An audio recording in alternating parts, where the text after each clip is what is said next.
Action! Conversation is on.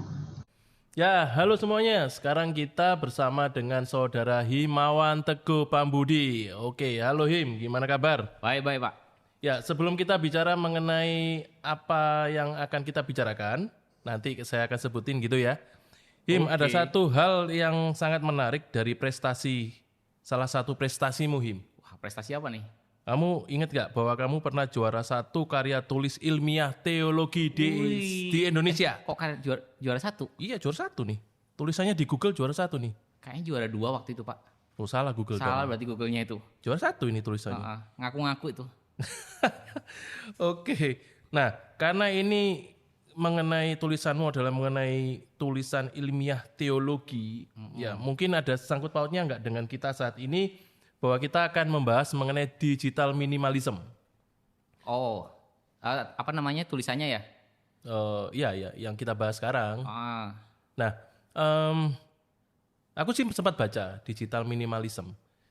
Tak pikir digital minimalism itu semacam kayak metode kerja atau apa. Tapi aku nggak tahu nih, terus terang. Karena aku cuma membaca dan aku melihat di YouTube beberapa contoh aplikasinya seperti apa. Mungkin lu bisa jelasin lebih detail atau lebih jelas dengan sepengetahuanmu mengenai apa itu digital minimalism.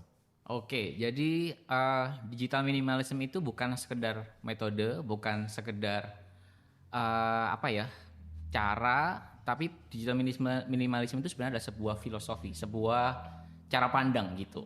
Nah, cara pandangnya gimana? Cara pandang saat kita melihat segala sesuatu yang berbau digital, teknologi, baik gadget, hardware, dan termasuk juga segala sesuatunya, gaya hidupnya, sosial media khususnya. Jadi cara pandang kita melihat segala sesuatu yang digital itu gimana? Tapi itu kan bisa diaplikasikan kan dalam artian. Benar, nanti karena dia adalah sebuah filosofi, ya, maka akan menghasilkan praktek-praktek yang yang sebenarnya sangat praktis sekali untuk dilakukan. Yang aku tangkap bahwa digital minimalism itu semacam kita mensimplifikasi apa yang ada di dalam misalnya di gadget kita, mungkin di laptop, untuk bisa tetap maksimal tapi. Betul. Benar gitu? Kira-kira seperti itu. Oke. Idenya. Nah, digital minimalism kadang rada sulit ya istilahnya ngomongnya. Digital minimalism atau minimalisasi digital kurang pas mestinya. Tapi lebih enak digital minimalism gitu kan. Itu kira-kira tren mulai kapan sih untuk itu? Trennya kapan ya? Tapi mungkin 2-3 tahun belakangan sangat ramai sekali diperbincangkan. Khususnya mungkin ya, ini mungkin sih dugaan saya. Kalau teman-teman ngikutin bukunya Marie Kondo itu kan ada, dia juga bikin talk show atau acara reality show ya di Netflix yang judulnya Tidying Up, yang gimana dia decluttering, yang merapikan barang-barang rumah tangga, dan akhirnya minimalisme itu jadi booming ya, karena memang foto-foto di Instagramnya kayaknya bagus-bagus kalau udah ditata dan sebagainya. Minimalisme sendiri akhirnya jadi booming. Ada banyak YouTubers yang juga udah bahas, Raditya Dika, ada Avella, itu banyak juga bahas tentang itu. Jadi karena booming minimalismenya, lalu akhirnya muncul perbincangan juga tentang bagaimana digital minimalism. Ada satu buku namanya Cal Newport, itu tulis tentang bagaimana hidup di tengah dunia yang sibuk. Nah, mungkin ramenya gara-gara banyak diperbincangkan dari itu semua. Jadi karena udah jadi populer, akhirnya orang mulai menyasar perbincangan-perbincangan tentang dunia digital minimalism ini. Nah, di Indonesia kira-kira mulai kapan itu mulai istilahnya diperbincangkan atau dipublikasikan mengenai hal ini? Mungkin 2-3 tahun terakhir ini cukup ramai sih menurut saya. Cukup banyak perbincangan. Kalau kita lihat follow Instagram, itu banyak muncul akun-akun digital minimalism atau akun-akun minimalism, itu banyak sekali. Trennya juga di kalangan milenial itu banyak sekali. Bukan hanya soal digitalnya, tapi bagaimana cara pakaian, terus rumah, dekorasi. Yang aku lihat biasanya itu ramai rumah, banget kan, apartemen, betul. Seperti itu kan. Betul. Nah, lu pernah ngadain ya semacam penelitian lah, gitu kan? Kira-kira sudah berapa banyak sih yang melakukan namanya segala sesuatu yang bersifat minimalis lah kita bicara? Kalau ditanya seberapa banyak saya nggak tahu, tapi menurut saya sih ini cukup ramai diperbincangkan khususnya di milenial perkotaan.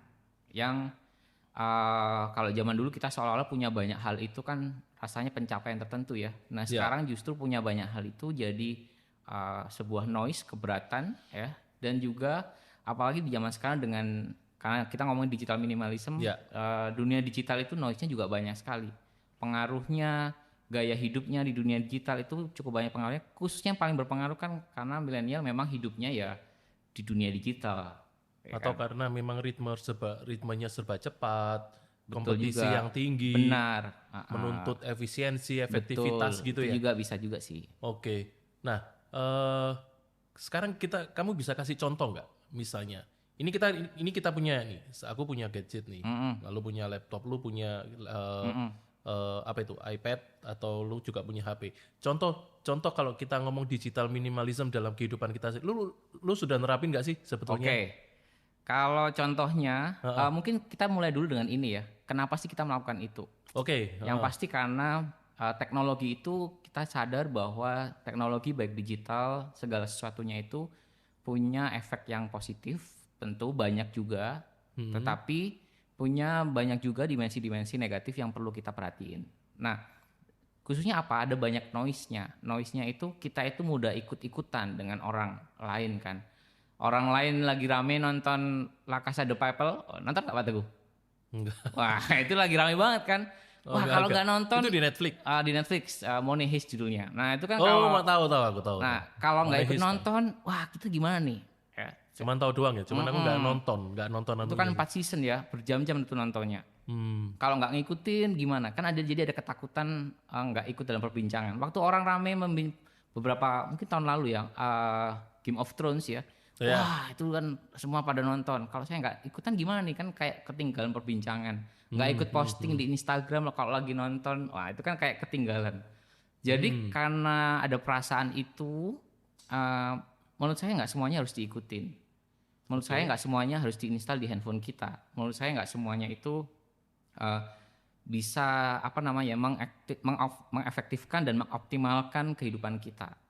Makanya dibutuhkanlah digital minimalism. Contohnya, kalau saya nih, contohnya di handphone itu saya cuma punya Android ya handphonenya. Saya punya satu page aja di depan. Dan satu page itu untuk aplikasi saya sehari-hari yang saya pakai. Jadi perbankan, Alkitab, dan aplikasi andalan kita buat cari makan, ya kan 2 itu. Dan sosial media. Oke, sebentar. Instagram, gitu. Sebelum itu ya. Ya. Lo kan satu page tuh. Tapi kan satu page ini misalnya kita bisa bikin folder kan di dalamnya. Nah, itu tapi bisa kan ditata. Tapi kan tetap aja bahwa itu semua medsos yang ada misalnya apakah Facebook, Instagram, Twitter atau kalau dulu ada nggak tahu, Path itu masih ada. Path sudah mulai sudah mulai Pak, sudah habis ya? Tiada kayaknya. Oke, sudah habis ya. Sudah tiada. TikTok misalnya. TikTok yang lagi rame nih sekarang. Nah, perlu nggak kita yang ngikutin TikTok misalnya itu? Itu kan biasanya kan bener satu page gitu ya. Cuman kan bisa dimasukin ke folder-folder gitu kan. Yes, betul. Nah, ditata. Iya. Apakah digital minimalism itu seperti itu? Itu salah satu aja. Salah satunya ya. Atau gini, kita punya kemarin saya lihat di YouTube siapa itu aku lupa namanya. Itu dia melihat cara kerjanya dia. Dia menunjukkan cara kerjanya dia bahwa semua email dia masukin ke misalnya kemana gitu kan. Satu, udah dia pakai itu semua. Lalu untuk video-video dia kerja karena dia memang seorang videographer gitu ya dan content creator gitu, dia masukin dalam satu aplikasi sehingga handphonenya itu bisa istilahnya bagi dia itu bisa ringan banget kerjanya, dan di laptopnya dia juga nggak terlalu banyak aplikasi. Nah itu termasuk juga di situ. Termasuk juga. Nah makanya minimalism itu sendiri kan ada yang levelnya masih basic sampai bahkan ada yang ekstrim. Kalau kalau Pak Teguh pernah baca bukunya Fumio Sasaki, itu orang Jepang ya, gaya hidup minimalism. Ini minimalisme secara keseluruhan ya, secara ini dia cuma punya 2 baju. Oh iya aku pernah sekali nyuci semuanya, terus makannya dia juga cuma setiap hari tidak memilih menu. Jadi dia pokoknya makanya itu aja terus. Nah, itu kan jadi level yang ekstrim. Dalam digital minimalism sendiri juga mungkin ada yang level ekstrim seperti yang Pak Teguh tadi ceritain. Gitu. Misalnya kalau ada aplikasi-aplikasi yang dia tidak mau buka di handphone. Misalnya nih Twitter kan bisa dibuka di mana di desktop nih di PC atau di laptop. Nah, dibukanya di PC. Email dia bukanya di PC. Kenapa? Karena di handphone mungkin akan lebih menghabiskan waktu. Instagram misalnya nggak diinstal di handphone karena nanti ngabisin waktu. Akhirnya dia pasang di laptop karena kan mungkin kalau orang di laptop psikologinya lebih ini ya, nggak scrolling kan. Karena scrolling itu salah satu yang bikin kita lebih lama di karena kita sosial nyari media. Dan ada gitu. kan ada dopamin itu hormon dopamin itu rasanya lebih muncul kan kalau kita lihat barang-barang yang baru, hal-hal yang baru untuk di merangsang Instagram kita gitu. pengen tahu Bener, gitu kan. apalagi sekarang industri digital itu benar-benar tahu apa yang kita inginkan. Kalau Pak Teguh pernah misalnya lagi browsing tentang pergi jalan-jalan ke mana, ke Bali misalnya, tiba-tiba ada iklannya aja di Instagram, tiket termurah dan sebagainya. Jadi industri digital itu sendiri harus kita akui mereka memakai psikologi yang ada, memakai big data dan analisisnya untuk mempengaruhi diri kita untuk pokoknya mengkonsumsi semua yang ada di situ. Gitu. Nah, sekarang pertanyaannya adalah bahwa semua kemajuan teknologi itu kan pasti punya dampak, ya kan? Apakah dampaknya positif atau dampaknya negatif? Pasti semua punya dampak. Nah, kalau kita bicara digital minimalism ini, misalnya aplikasi sehari-hari kalau misalnya kita lakukan, kita bicara positifnya dulu. Dampak positifnya apa? Misalnya, maksudku gini. Ini kan yang menggunakan sekarang ini kan digital, istilahnya aplikasi lah apa namanya gitu. Itu kan semua kan menggunakan, mulai dari ibu rumah tangga, pedagang, pekerja, bahkan mahasiswa. Itu kan semua menggunakan sekarang. Nah, kira-kira dampaknya apa sih? Misalnya kalau ibu rumah tangga misalnya, seperti apa? Kalau mahasiswa atau pelajar seperti apa? Jadi poinnya sih yang penting kalau kita menangkap idenya tentang digital minimalism adalah bahwa kita ini punya kesadaran penuh dalam kita mengendalikan apa yang ada di handphone dan di tangan kita. Itu jadi kita memakainya itu dengan kesadaran penuh, nggak cuma ikut-ikutan dan nggak cuman ikutan hype atau rutin aja gitu. Nah, jadi kalau ditanya apa yang menguntungkan, pasti yang menguntungkan itu adalah kita tidak mudah dipengaruhi oleh noise teknologi itu. Jadi nggak semua hal itu ternyata harus kita ikutin, nggak semua hal itu harus diiyakan. Kayak misalnya nih ya di masa pandemi itu hari-hari itu orang lagi rame main Animal Crossing nih. Semua orang pada beli Animal Crossing ya, Nintendo Switch tuh. Sampai harganya naik, dibeli tuh harganya yang tadi kita omongin di awal sebelum rekaman. Kenapa perlu ikutin? Tiba-tiba semua orang jadi pengen main itu. Tiba-tiba semua orang pengen, kalau sekarang kan sepedaan tuh ya. Tiba-tiba semua orang pengen beli sepeda. Tiba-tiba semua orang main TikTok ya. Dan ada banyak noise yang lain juga. Ada banyak channel-channel di YouTube juga itu yang viewersnya banyak. Baru-baru ini kalau di kalangan milenial ada yang viewersnya sampai 15 juta padahal isinya cuma lagu. Yang orangnya jadi bahan bulian seluruh masyarakat Indonesia, tahu nggak Pak? Tahu. Nggak bisa disebutin namanya. Nggak boleh disebutin. Nah, itu kan gimana nih? Apakah kita harus menonton semua konten yang ada? Nah, tapi sebentar, aku potong dulu ya. Misalnya gini, contoh kita ya nggak usah jauh-jauh. Misalnya anakku lah misalnya. Sekarang lagi booming TikTok gitu. Ya. Dia install tuh TikTok aplikasinya. Dia ikut gitu. Pertanyaannya adalah apa yang salah kalau misalnya sekarang orang-orang ini lagi booming TikTok semua misalnya berTikTok ria, karena ya di satu sisi mereka di rumah ya udah kreativitas saja, siapa tahu jadi terkenal melalui TikTok kan. Nah, kira-kira nggak ada yang salah dengan dengan isinya atau nggak ada yang salah dengan barangnya, nggak ada yang salah dengan platformnya. Jadi yang bisa bikin masalah itu saat kita tidak menguasai, tapi kita dikuasai. Nah, itu poinnya. Saat kita dikuasai oleh mau platformnya, aplikasinya atau gadgetnya. Jadi misalnya ada seorang anak remaja atau pemuda misalnya yang habisin waktunya di Instagram itu kan ada cara atau kita bisa lihat kan Pak. Misalnya satu hari itu 1,5 jam atau 2 jam. Nah itu ada frekuensi, orang semacam frekuensi kalau nggak betul, salah ya. ada ya, orang betul. yang bisa scrolling Instagram itu seharian bisa 5 6 jam. Nah, itu kan kalau memang nih kalau orang jualan di Instagram wajar dong Ya, apa dia ngikutin ngupdate 5 terus, jam oke. kan. Kalau dia admin sosial media ya boleh lah. Tapi Hmm. kalau cuma buat main dan akhirnya menghabiskan waktu dan akhirnya nggak ada produktivitas, nggak ngerjain apa-apa, itu kan yang berbahaya gitu. Makanya salah Oke. satu yang saya lakukan juga misalnya di Instagram saya itu ada notifikasi kalau lebih dari 1 jam, 1,5 jam itu muncul kelebihan nih, berarti saatnya untuk saya taruh nih sosial medianya gitu. Jadi yang Oke. nggak ada yang salah dengan platformnya, tapi ya, apakah kita yang perlu ditanyakan itu apakah kita menguasai teknologi dan digital itu? Atau Gitu. dengan bahasa lain, kita boleh menggunakan semua platform aplikasi apapun asal kita bisa bertanggung jawab terhadap diri kita sendiri. Betul, sangat boleh. Tetapi pertanyaannya apakah itu meaningful? Apakah itu berpengaruh baik dengan diri kita? Gitu. Tapi satu lagi pertanyaan nih, misalnya nih, aku pernah nih ya, misalnya ada satu aplikasi misalnya. Kadang kita ini cuma pengen tahu aja kan. Nah, pengen tahu kita buka gitu.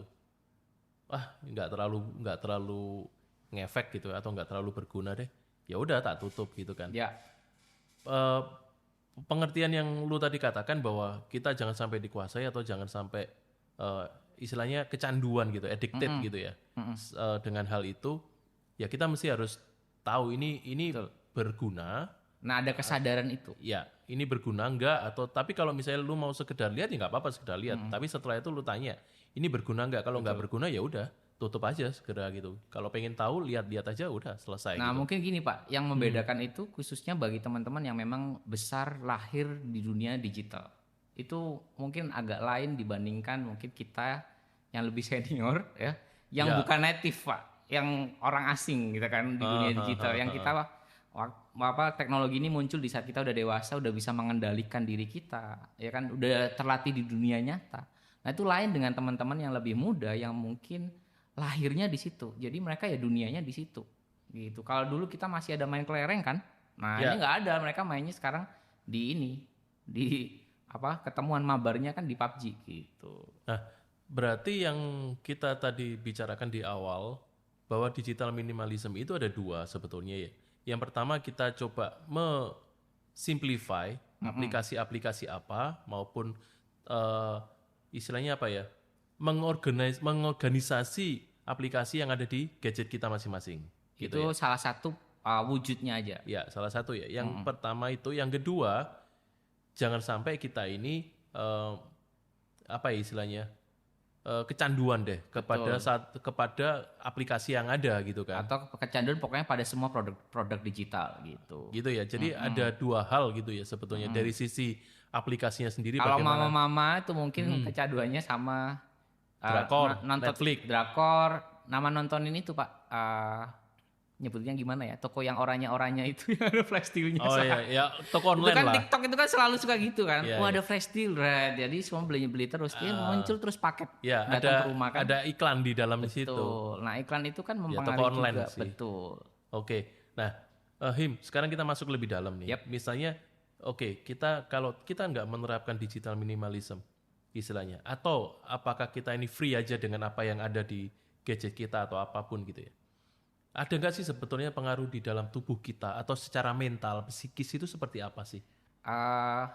Pengaruh secara yang bisa dirasain. Kalau saya lihat sih ya, sebenarnya saya juga bukan peneliti di sini, belum baca juga, tapi beberapa kalau baca buku yang Cal Newport itu dia memang menyampaikan bahwa digital minimalism itu bisa menolong kita untuk mengelola waktu, ya kan? Oke. Yang kedua sebenarnya yang salah satu yang yang paling kelihatan itu sebenarnya jam tidur, waktu istirahat. Oke. Anak milenial atau generasi digital itu bisa malam sekali main Betul. game Betul, sampai setuju pagi, saya. bangunnya siang sekali.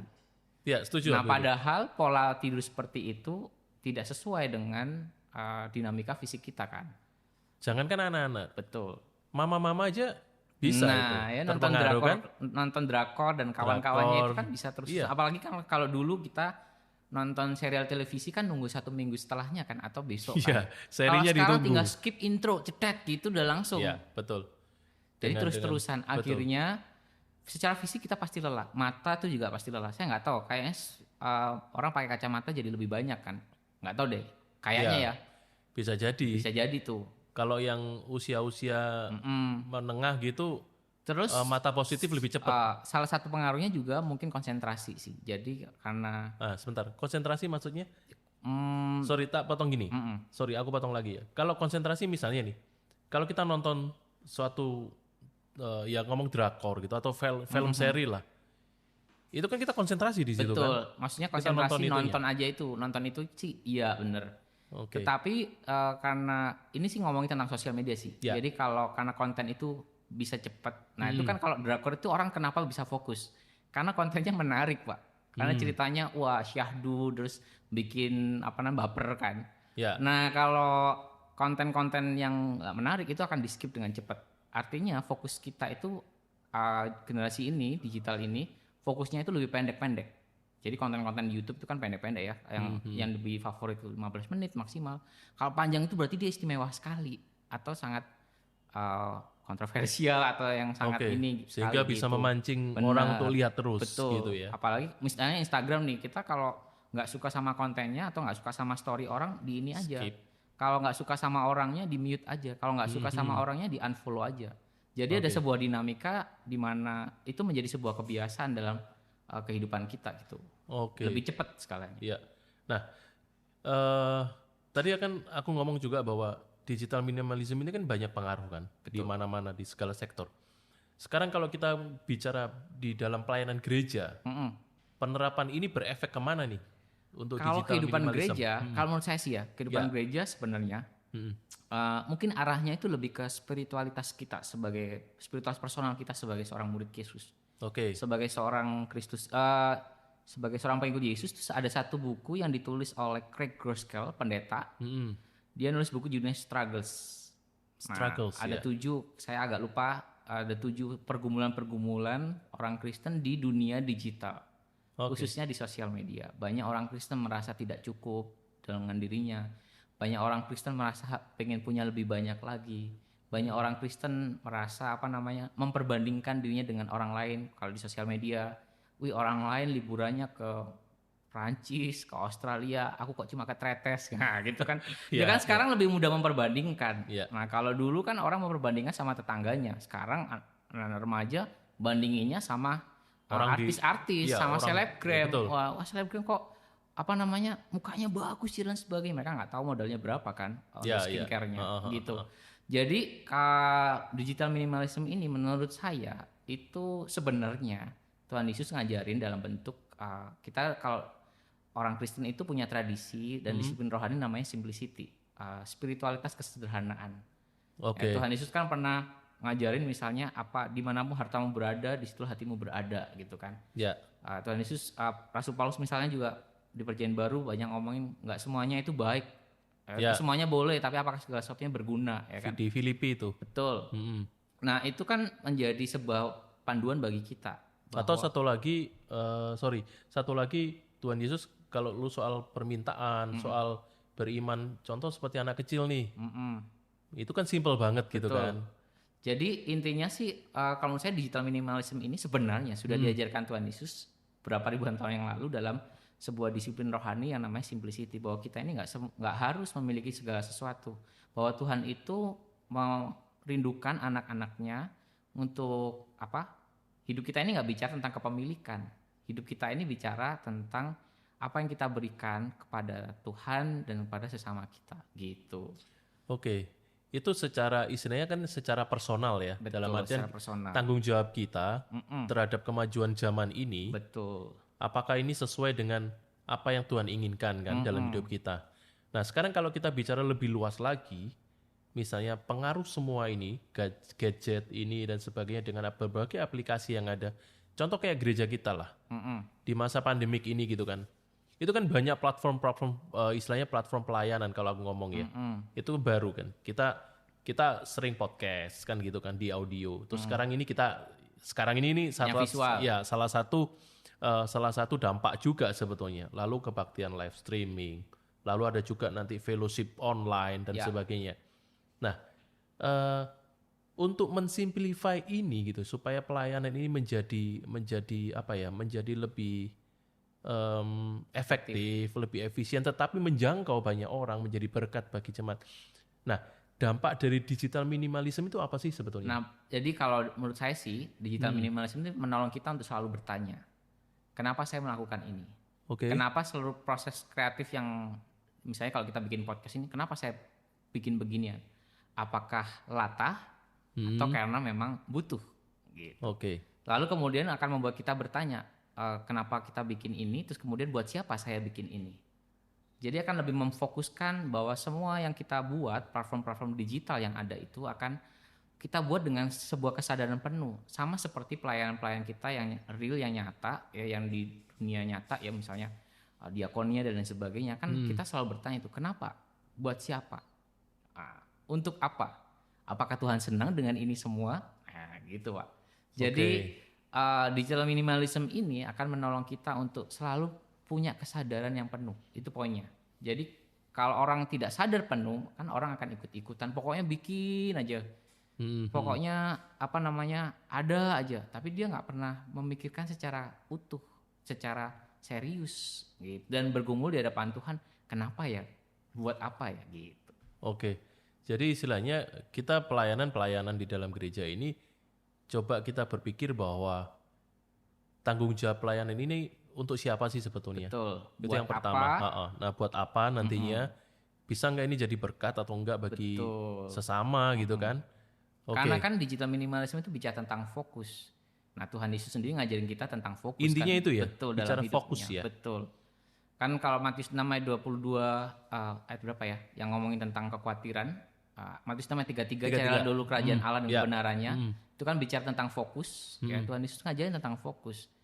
Hidupnya Tuhan Yesus sendiri kan sangat fokus sekali. 33 tahun fokusnya hidup Tuhan Yesus cuma apa? Menyelamatkan kita kan. Ya, ya. Mengenapi misi Allah di atas kayu salib. Betul kan? Nah sama, digital minimalism, simplicity itu bicara tentang fokus. Kita mau ngapain fokus hidup kita gitu. Nah fokus hidup kita itu baik secara jangka panjang, jangka menengah, bahkan juga harian. Makanya pakai handphone, fokus nggak kita mau ngapain gitu. Misalnya lu beli handphone mahal gitu ya misalnya. Tapi kalau cuma untuk chatting doang gitu, buat trending, ya buat nambahin penampilan yang sebenarnya juga orang nggak terlalu peduli gitu kan. Iya. Kan gawat juga tuh kalau itu terjadi. Ya, jadi mending beli handphone yang di bawahnya, tapi kita bisa maksimalkan penggunanya. Betul. Fokusnya itu ada. Jadi hidup kita pun berbuah gitu. Oke.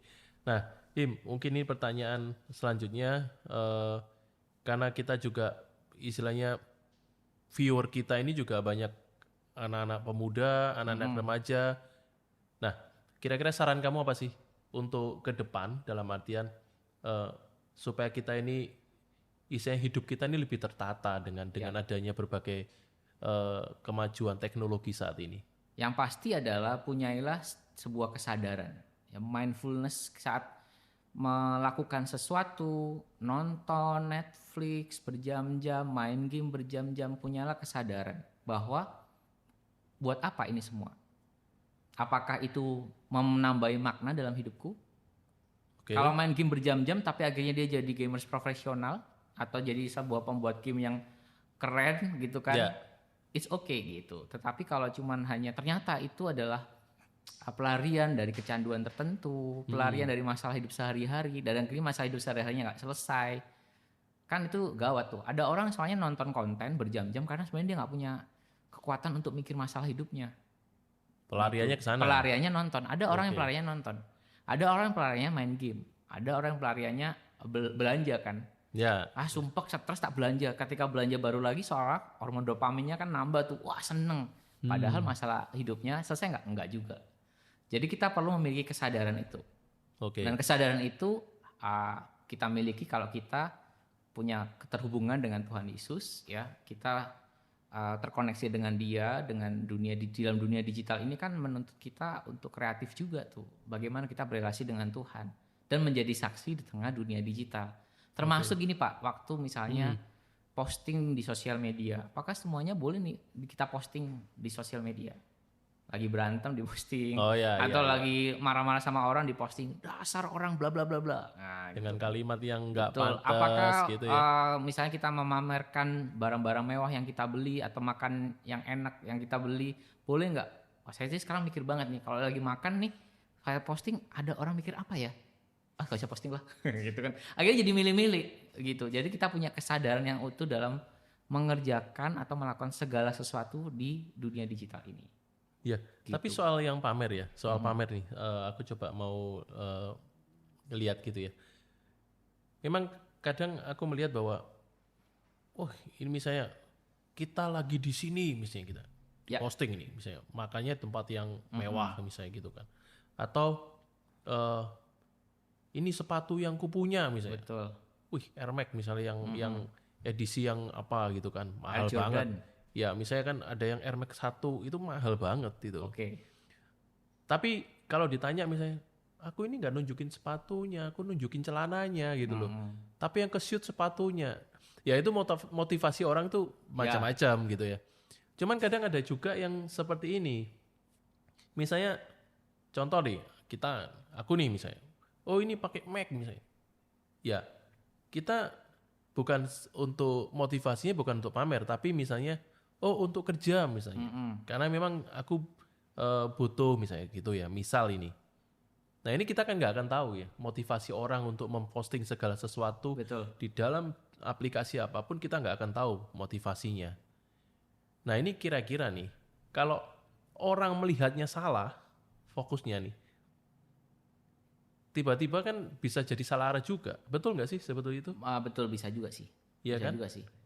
Nah makanya kalau menurut saya juga, makanya kesadaran itu baik sebagai kita yang melihat dan baik sebagai kita yang mempublikasikan, itu perlu kesadaran gitu. Kalau kita ngelihat dan akhirnya kita terpengaruh dan itu menghasilkan misalnya gibah, gosip-gosip Iya. gitu kan, terus Oke. bikin wah ini apa sih kok orang ini gini-gini, nah itu kan berarti sudah ada negatifnya toh. Ya. Kalau ada itu, wah itu mulai kita perlu bertanya, kamu kenapa gitu? Apa yang salah dengan diriku? Gitu. Kalau motivasi memang nggak semua orang tahu, tapi kita kan bisa mengendalikan respon kita dengan apa yang ada di posting gitu. Kalau postingan yang kita lihat itu mempengaruhi diri kita, kita jadi orang yang nyinyiran, orang yang ngebully orang lain. Nah itu bisa, mungkin itu udah waktunya kita bertanya kepada kesadaran diri kita, apa yang salah nih? Gitu. Apakah kita tidak merasa cukup dengan diri kita? Apakah kita merasa tidak puas? Apakah kita merasa iri dan memperbandingkan dengan orang lain? Karena sekarang memperbandingkan itu salah satu isu kesehatan mental juga di dalam kehidupan anak-anak pemuda, youth gitu. Nah ini coba aku sambungin ya, yang pernah kita podcastin bersama nih, soal self management itu ya. Itu bisa nggak sih berkaitan dengan gitu? Karena kan di dalamnya situ kan kita pernah ngomong bahwa kondisi dunia sekarang ini kan ya banyak orang berkompetisi dan melihat itu dari berbagai keberhasilan, seolah-olah keberhasilan yang kita punya. Betul. Gitu ya. Betul. Berarti memang digital minimalism itu akhirnya mewujud pada self management.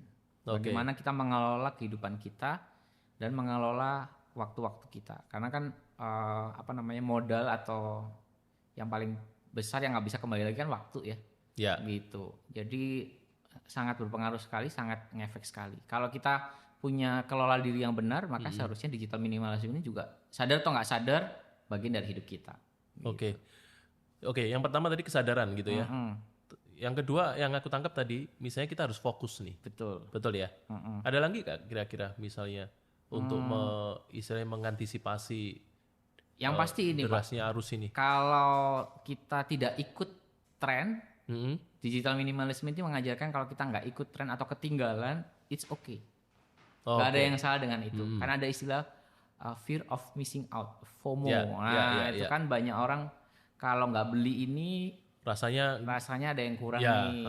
Kalau semua orang di sosial medianya ngepamerin lagi smart home, lampunya bisa tinggal disebutin nyala, kok aku nggak pakai itu, kok aku ketinggalan ya. Nah gitu. Nah kita digital minimalism ini akan menolong kita untuk nggak perlu takut ketinggalan. Nggak ada yang kurang kok kalau kita misalnya ketinggalan. Nggak ada yang kurang kok kalau misalnya kita nggak ikutan nonton drama Korea yang lagi rame gitu kan. nggak ada yang apa, nggak ada masalah kok kalau misalnya kita nggak bisa nimbrung dalam perbincangan yang lagi trending. It's okay, nggak ada yang masalah dengan hal itu. Jadi ini menolong kita untuk nggak perlu takut ketinggalan. Oke, berarti satu poin, apakah benar kalau ini yang aku sebutin bahwa ya kita jangan lupa kita ini mesti harus belajar selalu bersyukur apa yang kita punya gitu kan. Betul.